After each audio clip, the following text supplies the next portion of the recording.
Hey, Alf, you've mentioned a few times the E-type Jag. Yeah. Um, as your young nephew at the time, it was it seemed to me the most incredibly exotic thing to have one of those cars. And in fact, if you had one of those today, it'd be they're worth a fortune. They were such Yes. an iconic vehicle. Yeah. Nothing's ever been made that looked quite like them. Can you? I can recall bits of this, but can you tell us? Recall the story about when the first E-type Jag arrived? It was a gunmetal grey one Yes. from memory, Yes. and Keith had ordered it. Yes.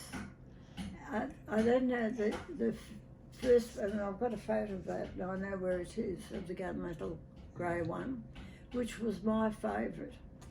But, Beautiful looking thing. But he didn't. One thing was, he never consulted me, and I loved that car that you couldn't imagine, because it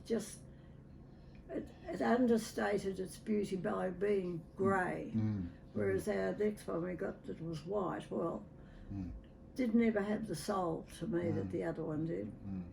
But, and I have got a beautiful photo of that photo of that one out in the office. I used to think I don't think I thought anything, like I'd go shopping with my gumboots on out of the kennels. I remember that. Round to Knoxfield to get something for lunch. Yeah. In the E-type, and step out of this great beautiful E-type in my rubber boots and filthy kennel clothes. Yeah. I remember you drove me down to Port Arlington once, and in the days when there used to be a set of traffic lights at Laverton. Oh yeah. And we pulled up at the lights there, and some young hoon came up on the other side, and saw the E-type, Yeah. which Keith had modified a bit, hadn't he? Because I think it had a real bark, that car. Yes. No, and this young bloke comes up alongside in a sort of a V8 Falcon or Holden or something, and starts revving the car. The light turned green. My marvellous aunt in her gumboots slams the E-type into first gear. Away we go. I can remember the bonnet of that car under strong acceleration used to rise up like a boat, and this drag down Geelong Road. down the Geelong Road, and Elva of course whipped his ass. Of course. Of course. But on the arrival of there was a terrible accident that occurred too. Yes, I never forgave. That was my car. But in those days, the registration of cars could be for two people. Right. Like I was I was on the registration, and so was Keith. Right. And they stopped it because of the fact that one of those partners could go and sell the car without the knowledge of the other one. Right. So these days, cars are just in one person's name, cars, trucks, or anything. But I found it very hard to forgive him. But one day, I come home and it had gone, and he sold it. Sold it privately, and it was just that really hurt me terribly.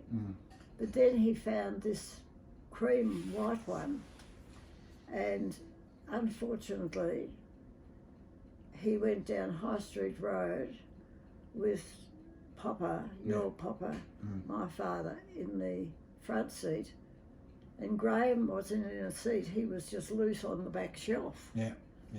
Because there was no seat there at all. It was just it was storage. just a flat shelf. And unfortunately, he misjudged. It was High Street Road. I thought it was Stud Road, and an orchardist drove out of his driveway into the path of the car, didn't it? No, it was another car coming along Stud Road. Oh, right. And it was at Stud Road that he just didn't know the car, and it was night time. Yeah. And there was a terrible collision, so that was the day he picked the white one up. And I can't remember what happened to the grey one, whether he sold it privately or whether he traded It it was the white one. on the white one. I can remember I was out there one day and around this time, and you'd had the car out somewhere, and you had I can't remember I was there or somebody told me the story, but you went up to Keith and you said, "Oh look, I dinged the Jag in the E-Type in the car park, and it's okay, it's nothing much. I've taken it down to so and so's and he'll fix it up." And Keith was pretty, "Oh well, that's all right." And he said, and while I'm there, I told him to give it a tune up, and he went right off his block because he didn't want. Yeah, he didn't want anybody else, dealing with the engine, because that's what he used to do. Yeah. I can remember he'd have it up on the hoist, and he'd be tuning those SU carburetors, and he loved the mechanics of it, didn't he? Yeah. But I drove them much more than he did. Yeah, you did. Well, I was going to say before before we were recording that you've got a love of good machinery. You love planes, and you loved good quality E-Type Jaguars. And I can remember around this time that the family, or Keith or you, bought a jet boat, and with a big intake. Water intake. Yeah, and we took it out to, what was that, Scoresby, isn't there? Yeah, that's right. Gardens or some Dorset Gardens or exactly some right. lake out there. Yeah, out at Scoresby. Yeah, and I can remember Keith starting the engine up. They had this massive V8, and it would suck air in, and we thought it was all amazing because we had little boats with outboard motors. Yeah. With my dad. There were the 5 horsepower would chug around, but this boat, it only needed about 6 inches of water because there was no propeller. It was jet propelled. Yeah. And it just seemed to me that that was typically sort of Keith and Elva. Their boat would do about 1,000,000 miles an hour. Ours would. I remember that lake. Yeah. It was out at Scoresby. It was a sort of but sort of a sort of aqua park or something. Yes, it was, and it's still there. Is it? Yeah. Because we passed it probably 2 or 3 years ago, going down to hit the freeway to go down to Cheryl's farm, actually. Oh right. So in those days the cousins, we all hung out a bit more in those days. Did. Regularly. Yeah. Like the day that you confused my old boyfriend and made him think that I had 6.5 children. And how lucky he was to have 2 little girls who were not married to me. Oh dear. Yeah. Life's a funny business. It is a funny business. But,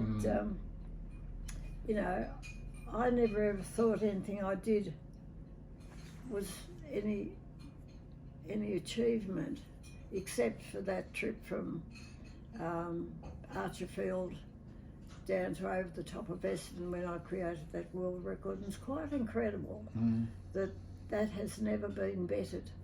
Really? Yeah, never. The last time I rang or wrote to the Fédération Aéronautique, who controls that in France, there'd been 27 tries. Attempts at it? Attempts.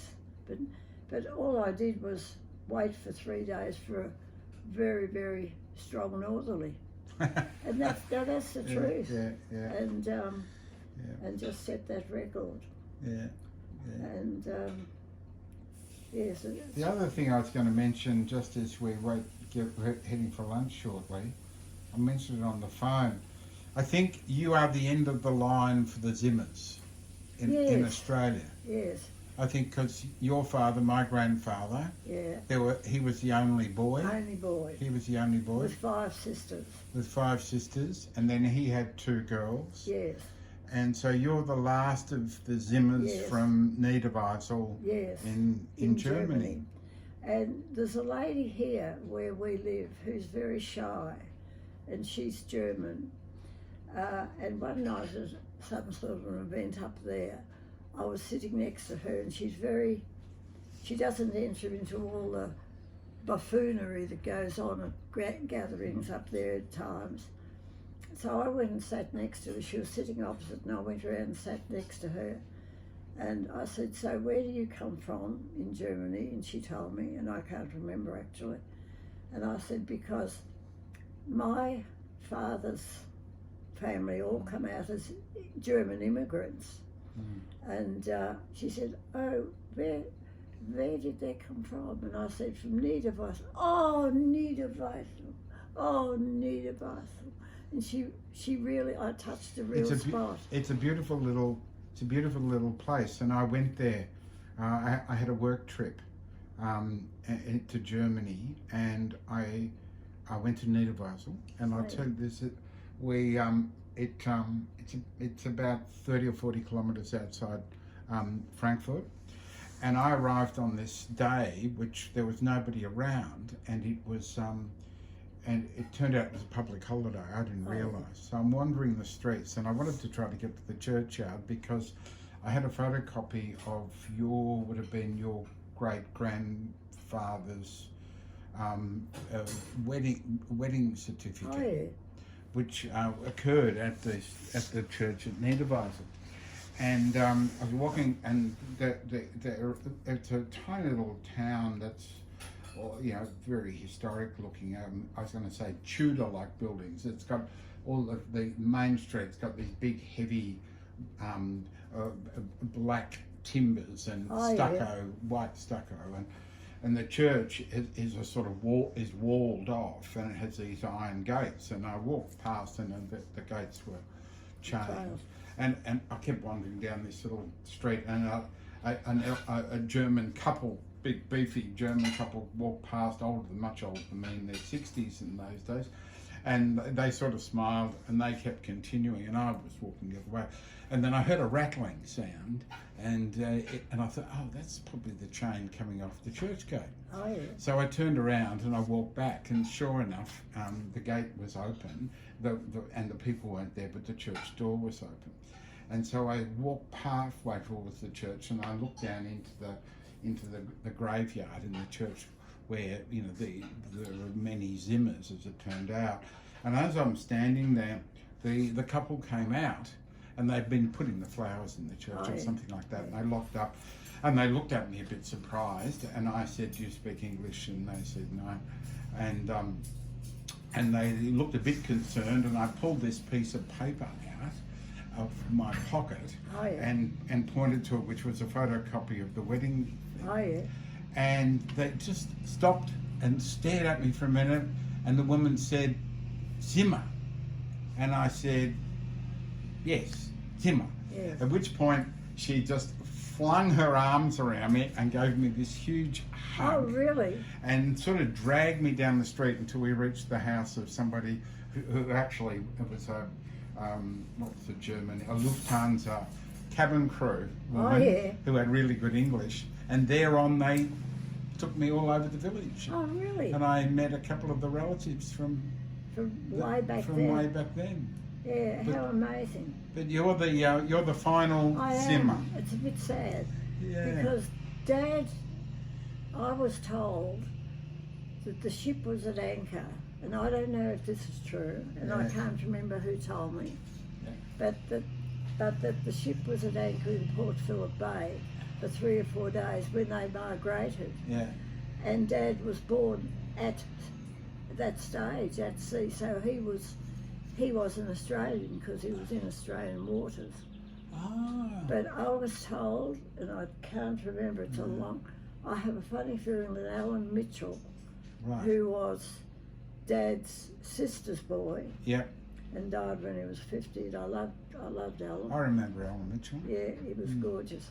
And his real name was Trevor David Mitchell. I don't know how he got to be Alan. And he told me that story, that Dad was born there.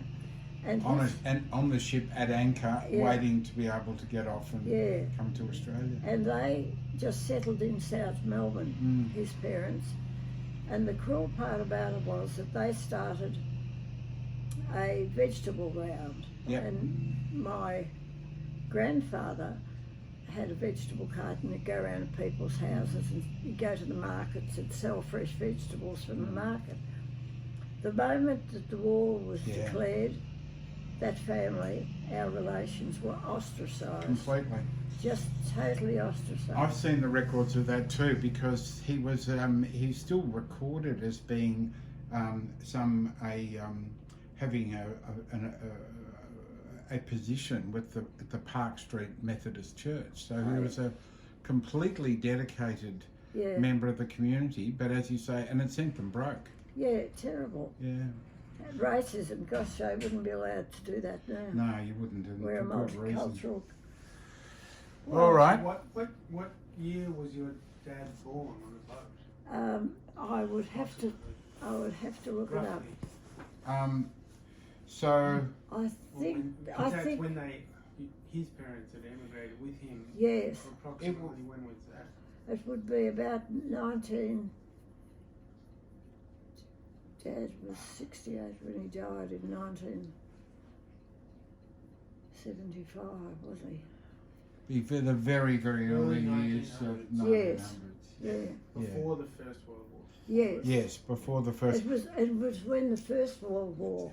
It's the outbreak of that war that The whole of the community in the church. So it wasn't the Second World War. In the church, and where they lived, they were so highly respected, and they were never spoken to again. People were so. And in the Second World War, my great grandfather,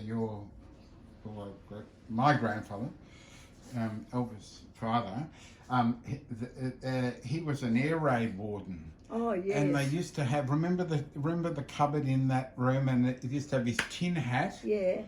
And there was the old collapsible stretcher, and and it was up on top of there where he used to keep his .22 rifle. That's exactly right. And and if you looked in there sometimes, you would find small bottles of Guinness. Oh really? Yeah. It was because Mum only allowed him to have one bottle of beer once a year on Christmas Day. Exactly. Well, he had a stash up there. Okay, let's go.